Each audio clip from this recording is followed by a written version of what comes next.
Tony, just in the middle innings today with the pitching, what kind of went wrong? It seemed like a lot of 2-out runs, 2-out hits, and things of that nature. Yeah, I think, from my vantage point, I saw some pitches kind of get floated or the opposite of throwing them with conviction, which I think I shared with you guys or at some point on media. We kind of talk about the ball will do what you tell it to do. And if you don't throw the thing with conviction, you're usually going to pay the piper. And when we're facing a talented team, the odds of that happening go up. But, the whole thing for Blade was just a little bit, off the rails for whatever reason today. It just kind of seemed off for him.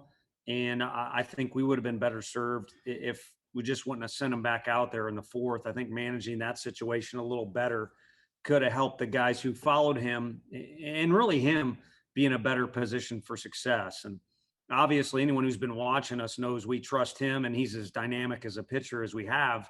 But sometimes you have a day where things aren't clicking. And we were fortunate enough to have a rested bullpen, so maybe could have made a move a little quicker. But, for whatever reason, all the things that we did, either managerial-wise or just player performance-wise, just didn't snap for us today. And the opposite would be said for Vanderbilt. So, they showed up and outperformed us today. In terms of offense, 4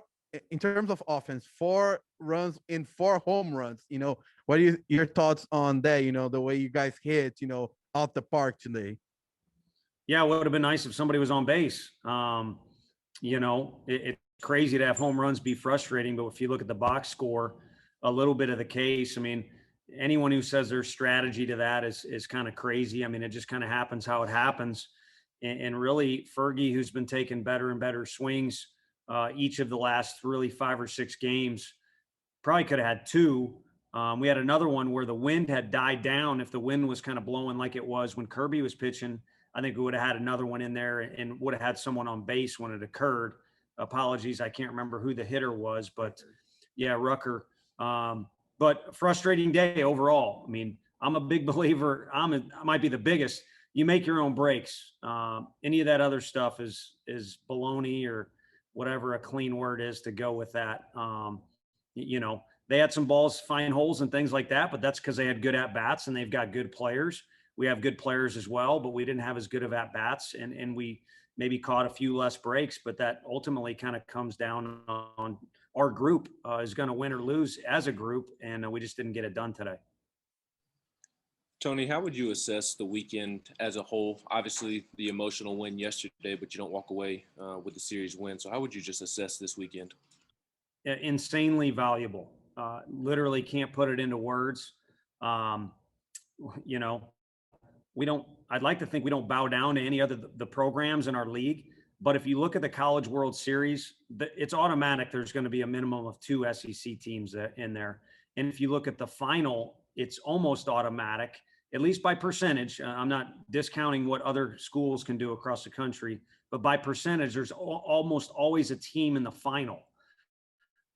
Since Coach Delmonico's departure here, we haven't been in any of those spots. So you have to kind of grind through some things and get to a regional for the first time in a while and have some guys see that and some guys be a part of a weekend that's hyped up by you guys and incredibly intense throughout the weekend. You need to experience that and kind of navigate your way through it. I'm not saying, Blade Tidwell, for instance, is a freshman. He's certainly capable of throwing lights out in the SEC tournament, regardless of him being there for the first time or not. But it's very, very valuable for our team to see what's what in a lot of different situations that popped up this weekend. And then the other thing is just special for, Knoxville, in my opinion. Who's to say they didn't help us win that game? Again, I love our players and I got their back, but the fuel that they gave us yesterday and really all weekend long maybe helped us, be competitive in the series or get a win. I don't know, but they certainly deserve some credit. And they're kind of showing our players what's possible around here. And I got to believe when they're in the weight room tomorrow or doing stuff on their own, there's a little extra motivation to make things even better than what they are right now. But this weekend, they were pretty special. I just wish, and I know the players wish, you kind of want to give back, but I said it yesterday, there's kind of a fine line there. Plenty of sellout crowds over in that basketball arena, but just because, it's a full crowd doesn't mean Kelly or Rick's team's going to perform to a T. So I'll go Ryan and then Troy and then Wes. Seemed like Blade was pitching really well there, then Bratfield's hit and things kind of started snowballing. Just what, from your vantage point, what changed for him in that spot? I think self-doubt can creep in. I don't know if that's the case at all. I mean, not much conversations yet between me and some of those guys, or normally that would be Frank too. And I'd kind of be the guy he would relay that to.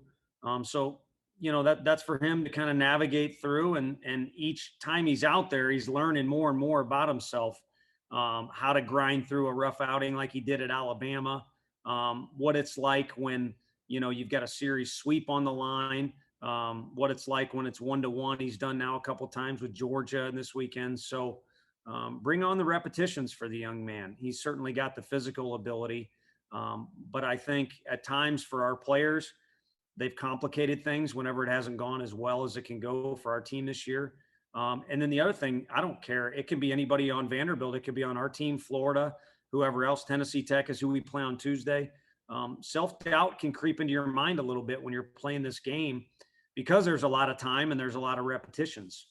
So I think being able to adjust with those emotions and feelings is huge. So again, why it was a valuable weekend, because there was a lot of emotions and a lot of feelings going on. Tony, 8 of Vanderbilt's 10 runs today came with 2 outs. I guess just from your vantage point, what were they doing to kind of prolong those innings, and how important is it for the guys to realize that you have to shut the door against teams like that when you get the chance? Right. Yeah, frustrating. I can tell you that because, you see it and you pay attention to it, but I'm kind of the belief, and I'm not trying to oversimplify here, that, each out counts for an out. So I agree with you, slam the door, or, Nolan Ryan was always charged out there about shutting a team down after you score. But just whenever the ball's in your hand, you got to compete and want to throw each pitch to the best of your ability. And I don't have any doubt that our guys weren't out there competing. Maybe they know they could have done something better approach-wise, but what I saw was, a determined team in the other dugout. Both teams were. Look at how the first inning went was kind of interesting. So both teams definitely showed up. But you saw, I'm looking at the roster, there's 2 guys that stick out in particular. Some guys really stay to the ball. And, you might find yourself 1-0 taking a hack where you pull off the ball a little bit. But with 2 strikes, it's incredibly important to stay to the ball. And a couple of their guys did that well, and they got rewarded for it. Yeah, Tony, had a couple of questions. First off, is there any update on Connor? Is that a day-to-day thing, or is there worries that he might be out a little longer?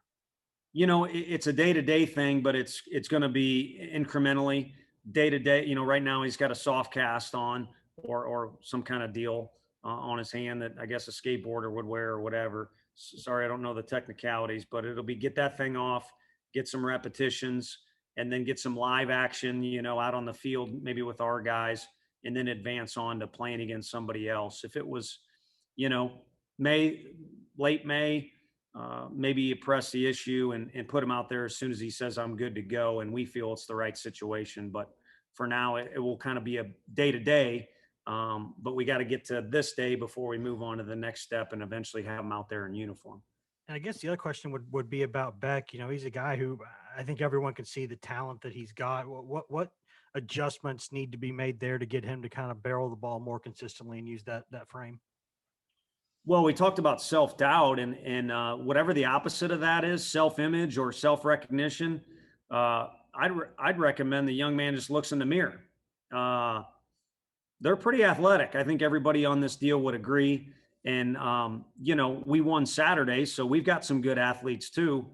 I don't know that anyone's a better athlete on either team than him. And that's aggressive for me to say.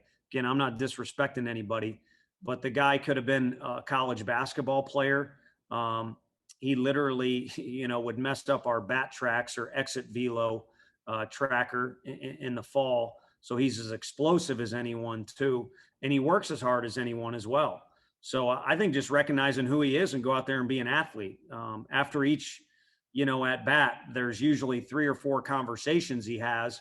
And that's because he just wants to do so well. So, fair play to him on that deal. But at the same time, recognize how athletic you are and go out there and be an athlete. I think that's usually when guys are performing at their best or in the zone or whatever. But for him, keep it simple, be an athlete, capable of great, great things. All right, we'll take a few more guys. We'll go back to Mike and then back to Ben. Yeah, Tony, you talked about how valuable this weekend was. What were maybe some of the most valuable situations specifically throughout this weekend that you saw that you think your team can learn from moving forward? Well, maybe I leave them alone a little too much, but the first thing would be the buildup. We play on Tuesday, which was nice. And I know I answered you guys. I mean, you go on the road and play in that type of game. I mean, the first thing you got to do Wednesday is get your bearings. And then you kind of start to filter things down or build up towards Friday. But the series came with a lot of hype and attention, I assume. Again, I don't try and micromanage them too much, but how you handle that lead in is huge. And then with the way Rucker threw on Friday, it was really tough to judge. But I mean, I thought our guys competed.